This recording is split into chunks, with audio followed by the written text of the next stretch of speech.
Judy, tell us how you plan to use your power as a woman this year. Okay.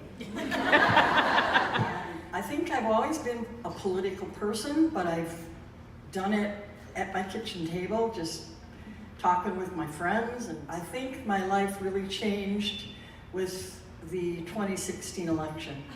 And I just decided I gotta do more than sit around the table and complain. I gotta act. So the first thing I did was I went to my very first march. I went to Washington, D.C. to the Women's March. And my sister-in-law, who's been doing this her whole life, said, boy, if you had to pick one to go to, you sure picked the right one. And it was a life-changing experience for me. I also joined Moms Demand Action for Gun Sense in America because that's one of my big issues. And my other big issue is age discrimination. I'm 82 years old.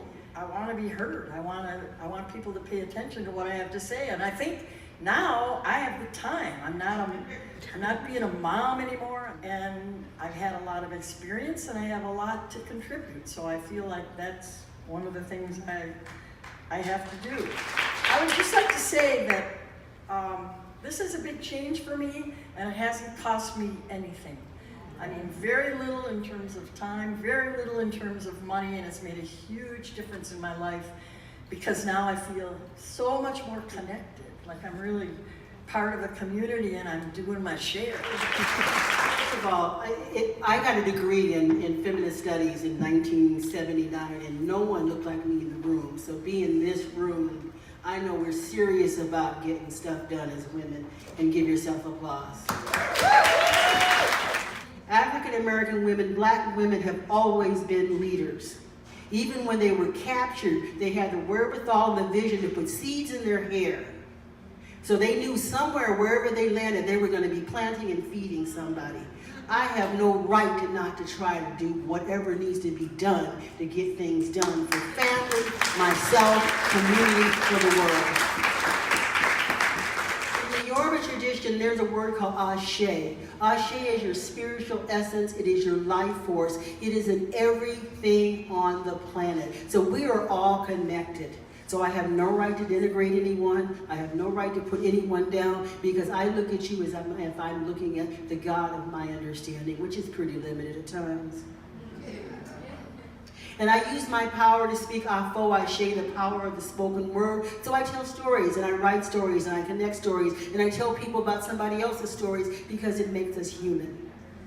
So as a leader, I will be as ethical and honest as I can and transform every incident, every moment, every person that I can to make the impact that we are we. And as leaders, we are we. It's not us and them, it is we. And I give thanks every day I share. I think it's important for us as women to be taking time to ourselves to say, it's okay, and it's actually good for you. So for me, this is the year of saying hell no to a lot of things. It really is important for us to be able to say no as a practice in healing because oppressors force you into doing specific things. I'm a survivor of sexual violence. My choice to say no is really important to me. My worth isn't calculated by how many speeches I give or how much I get paid. It is self-calculated, and I think as a woman of color, as a brown Muslim woman, I'm constantly told that like my worth is diminished because I choose to wear the hijab. I'm told that my worth is diminished because my body was violated by a man who had no right to do so, right? And I think it's so important for us to realize that challenging those notions and actually understanding that we are in charge of how we see our worth, that is revolutionary. So what I hope to do this year is start a revolution against myself and say, hell yes, you're worthy, and hell no, you don't gotta do all that, right? And beyond that, bring this to the people I love. And then bring it to the amazing, incredible Muslim women, the leaders that I work with. The everyday Muslim woman needs to be reminded that people that look like her belong in every position of power. So this is my year of revolution, of challenging, of saying no, and that is where I will find my power. Thank you. Because this work doesn't start with me, it started with my ancestors. It started with the raping of the women, it started with the taking of the lands. That's where it started. It's a really heavy topic. Because our women are being taken. Our women are being murdered at the highest rates. But their names are not talked about. Their names are not said. I'm a weon, I am a woman first. I am a human first. And you're gonna respect me. In addition to my writing life, this year I'm also looking forward to a new community venture. Some friends and I, all women of color and working class white folks, are starting a company that will take anyone interested on social justice tours around the Twin Cities. It's called Provocatours. Shalini Gupta, ladies and gentlemen.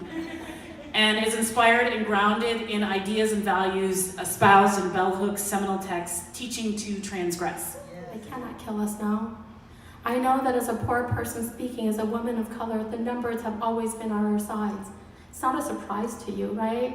That 90% of the wealth in this country belongs to the 1%. The numbers are not on our sides, and we don't need the numbers. We will be the Americans that we have been waiting for. And that's the thing that I'm most excited about. Because we live at a place and a time where no matter how tiny we are, no matter what the odds against our survival are, no matter what those numbers are, we have to for each other. Because the world is scary and the world is big, and I have little ones. And no matter how tiny these fingers are, they have to feed, they have to clothe, they have to protect at all costs the 3 beating hearts that are waiting for me at home. And so it's exciting for me to be in this room, to see all the spectrum of life. There is no bad place in time to be a woman. There is no bad place on the life spectrum to be a woman. Nikki, with Women's Press, where you're taking this magazine is where it needs to go. Yes. So thank you. If there was ever a moment when we needed to come together, to realize a more perfect union, that moment is now, it is this year. Thank you all.